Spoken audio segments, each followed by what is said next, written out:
Hi guys, welcome to the third lesson in our acid-base series. This is the last lesson, and in this one we're going to cover the compensation responses to an acid-base imbalance. So in the second lesson we covered buffering. This will cover how we compensate and get pH back to normal, or at least as close to back to normal as we can. The first video will cover the metabolic acid-base imbalances and the compensation to that. The second video will talk about the respiratory imbalances. And we'll do a little summary of the compensation in that video. And then the third video, we're going to talk a little bit about the relationship between potassium and acid-base and how acid-base imbalances can lead to potassium imbalances and vice versa, and what the connection there is. So before I get started, I would like to point out that there is a computer lab that goes with this acid-base stuff. And we are going to actually do it in the METC in room 903, where the computer program is installed and where you guys will go through it with myself and perhaps Dr. Morgan wandering around to help you out and answer questions as we go. I will be posting this computer program after the computer lab. However, I do strongly, and you can run it at home, it should run on any Windows operating system.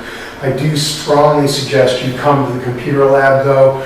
Student after student after student over the years has told us that they never really understood this stuff until they worked their way through some of these computer programs, and this one in particular has been very useful, and if nothing else, it gives you a shot at us to answer questions on the material as you go through, okay? So I do strongly suggest you come to that lab. All right.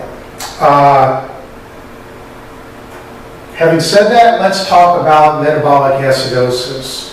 So this is an acidosis where we are adding a non-carbonic acid to our buffering systems. So here's our HNC, it dissociates to hydrogen ions and our non-carbonic base. In solution, the hydrogen ions bind to bicarb and shift our carbonic acid buffering equation to the left,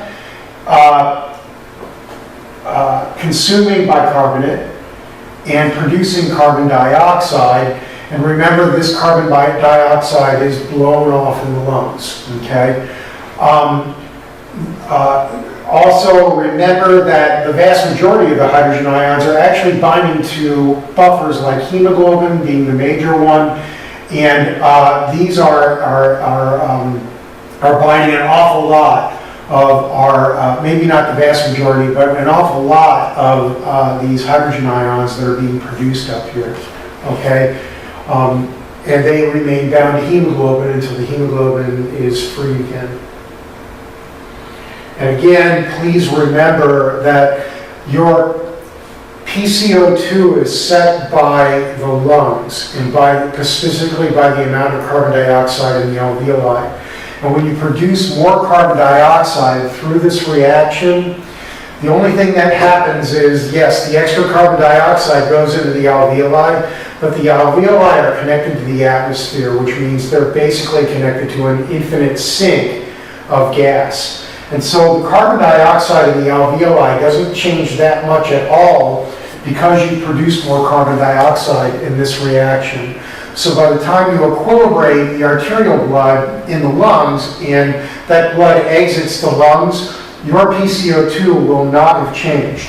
So despite the fact that you're producing more carbon dioxide with this reaction, that carbon dioxide just finds its way out into the atmosphere, and your PCO2 in your arterial blood does not change. So remember that your PCO2 is constant, even though you're producing more carbon dioxide. In the end, the carbon dioxide in the arterial blood does not change, okay? So that is not going to change just because you're producing more CO2 here. So if that hasn't come across yet through the respiratory stuff, please, remember it now, because it's important here to what we're about to go through. All right? So let's take a look at how this translates to our Davenport diagram. So we've added hydrogen ions to the solution. Our pH is going to drop because our hydrogen ion concentration is increasing. And remember, we're consuming bicarbonate. So our bicarbonate is going to go down. And our PCO2 is not changing. So it's going to go, this 40 millimeter of mercury isobar is going to be where our points are going to be. Okay, we're going to stay along that isobar because PCO2 is not going to change. So as I just pointed out, pH drops, bicarb drops, PCO2 stays the same, and we go down along the red line. Okay, this is for metabolic acidosis. Okay, now in response to that, we initiate a compensatory response. All right, so here's our buffering responses. They take place relatively quickly. Our respiratory response takes place first, and that's what we're going to cover first, and then our renal compensation will come last over a period of days. Okay, so let's talk a little bit about the respiratory compensation. Our extracellular fluid pH is dropping, and that stimulates peripheral chemoreceptors, okay, and in your carotids. And those receptors are going to increase the rate of ventilation. So what's going to happen is you're going to start to blow off CO2. And when you blow off CO2, the alveolar CO2 actually changes when you change the ventilation rate, because that changes, the blood PCO2 changes, your PCO2 is going to drop below 40 with because our CO2 is decreasing. So decrease in CO2 here, we pull our carbonic acid equation to the left, and as we do that, we consume hydrogen ions. We also consume bicarb, okay? But as we consume hydrogen ions, our pH rises and comes back up toward normal, okay? So this is our respiratory compensation. CO2 drops, the equation is pulled to the left, and hydrogen ions are consumed along with bicarb, and that brings our pH back up toward normal. And remember that as we go from isobar to isobar, as our CO2 drops, we're going to follow a slope of minus 11 because our bicarb is being consumed as well. All right, so let's take a look at how that works. Here's where we ended with our non-compensated metabolic acidosis, and now we're going to do respiratory compensation. So we're going to move from isobar to isobar. CO2 drops, okay, and it's going to drop, and as we drop, we're going to move parallel to that green line with a slope of minus 11 because we are consuming bicarb at the same time. So we consume bicarb, our CO2 drops, and we go down along the green line, and that is parallel to this green line, a slope of minus 11, all right? So that's our respiratory compensation, and we head back, as that happens, we head back toward a pH of 7.4. See, our pH is rising here, all right? So, again, remember that as that happens, our buffering reactions are reversed. In other words, as we pull this equation to the left, our hydrogen ions are being consumed, and as they are consumed, hydrogen ions come off of hemoglobin, and they feed in here, and they also participate in this carbonic acid reaction as we pull it to the left. And as that happens, and the hydrogen ions disappear, we generate more hemoglobin that's not bound to hydrogen ions. So we're regenerating our buffer here as that happens. So something to bear in mind, all right? There are limits to how much respiratory compensation you can evoke. And the reason is because, yes, we're dropping CO2 and that's helping us to correct the pH. But it's also creating a systemic hypocapnia because our PCO2 is dropping.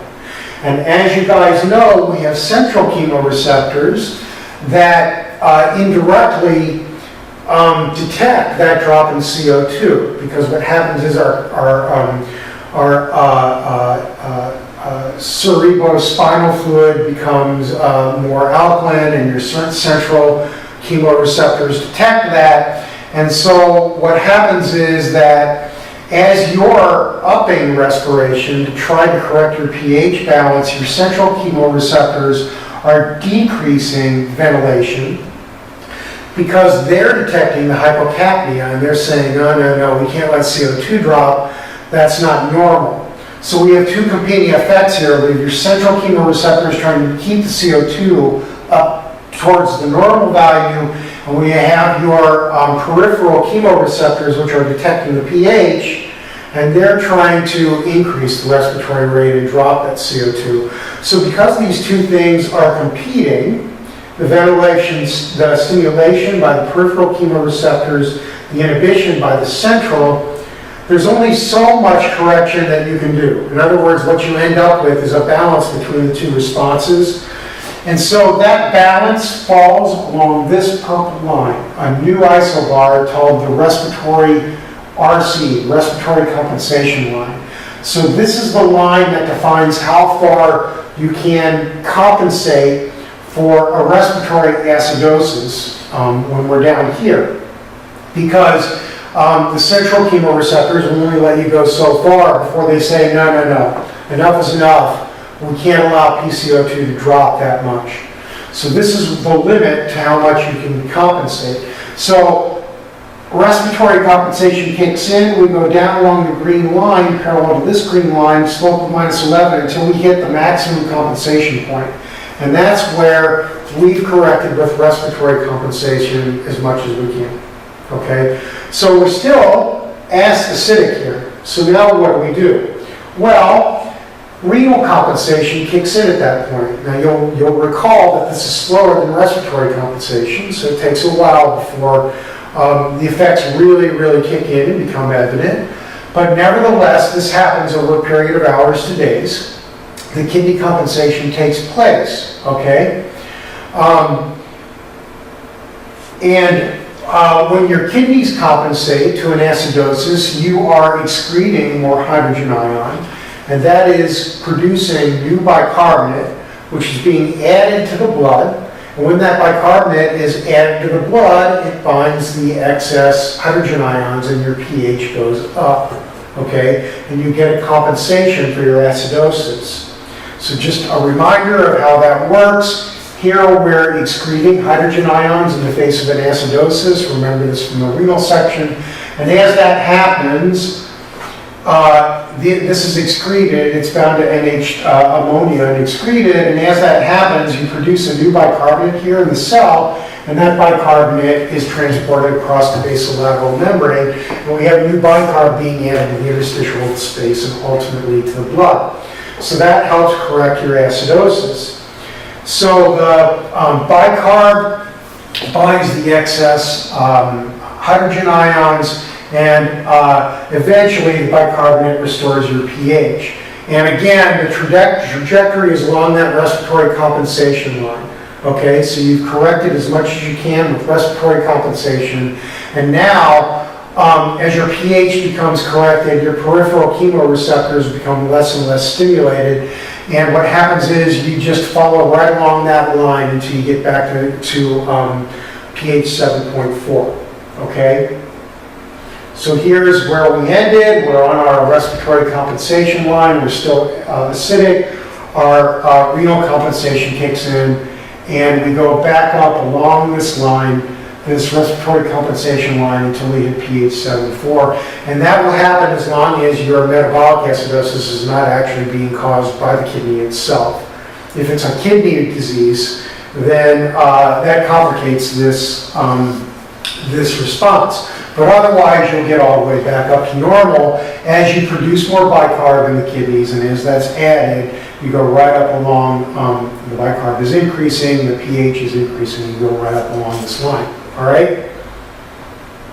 And now you're back at a PCO2 of 40 as well, okay? Everything's normal. All right, so the concept of base excess or deficit, okay? What this means is that sometimes you want to know how severe your acid-base imbalance is or was. In other words, if it's a metabolic acidosis, you want to know how much excess acid was added to the system to cause this problem, all right? So in order to do that, we do a little trick. We estimate how much acid was added by looking at basically how much bicarb disappears, hypothetically would have disappeared in the face of that acidosis. And again, this is a hypothetical because you never really see a drop in bicarbonate that hits all the way to the base deficit in the face of an acidosis. Okay, and I'll show you what I mean by that in a second. So here's our respiratory compensation to our metabolic acidosis. We've increased the ventilation, we've dropped CO2, we've pulled our carbonic acid equation to the right, we're consuming hydrogen ions. And as we do that, we correct our pH balance, but we're also consuming bicarb. So if you look at the amount of bicarb that is consumed by the acidosis and then by the compensatory respect, you know, because you corrected the pH completely with the respiratory compensation, theoretically, all right? In reality, that doesn't happen, but we're talking about theoretical. Theoretically, you completely correct it with respiratory compensation. You look at how much bicarb decreased, and that tells you how much hydrogen ion was added to the system. Because when this is completely corrected, you have removed basically all the hydrogen ion that you've added to the system. That's how you get back to pH 7.4. You basically remove all the excess hydrogen ion. So what we're doing is we're theoretically allowing respiratory compensation to completely correct the pH, and then if you look at the amount of bicarb consumed, that'll tell you how much extra hydrogen ions were added, okay? So that's basically what this says, okay? One base for every hydrogen ion that disappears, and then you just look at how much bicarbonate base disappeared. So in order to do that, here's our metabolic acidosis. We're dropping along our 40 line, and now remember when we correct this, we go with a slope of -11 until we hit the respiratory compensation maximum line. Well, instead of stopping at this line now, we're going to do a hypothetical experiment, and we're going to let this go all the way back up to 7.4. Now, this doesn't happen physiologically. Physiologically, you stop here. But just to get an idea of how much hydrogen ions were needed to produce this acidosis, we're going to go ahead and let respiratory compensation go all the way back and let it correct all the way to 7.4. And when we do that and we look at how much bicarb was consumed, first by the addition of the acid and second by the respiratory compensation, we get what's called the base deficit. And remember, for every bicarb that disappears here, that means that hydrogen ion was added to the system. So this tells you how much acid was added to the system to cause the acid-base imbalance in the first place, all right? The same thing happens with respiratory alkalosis. Now, or metabolic alkalosis, excuse me. Now we're going alkaline. We're actually producing bicarb. We're going right along our 40 line here, the normal PCO2. Now, if we allow respiratory compensation, instead of stopping at our maximum respiratory compensation, which is what we do physiologically, we do a hypothetical experiment and we extend this all the way out, and we let a decrease in respiration completely correct the acid-base imbalance till we get back to 7,4. And now what we've got is what's called the base excess. So this is how much bicarb is added to the system in our theoretical experiment, and that tells us how much acid was removed from the system in order to create this metabolic alkalosis, and this is called the base excess, okay? All right, so what we're going to do is we're going to stop there, and we're going to start with respiratory acidosis and alkalosis in the next video. Thank you for your attention.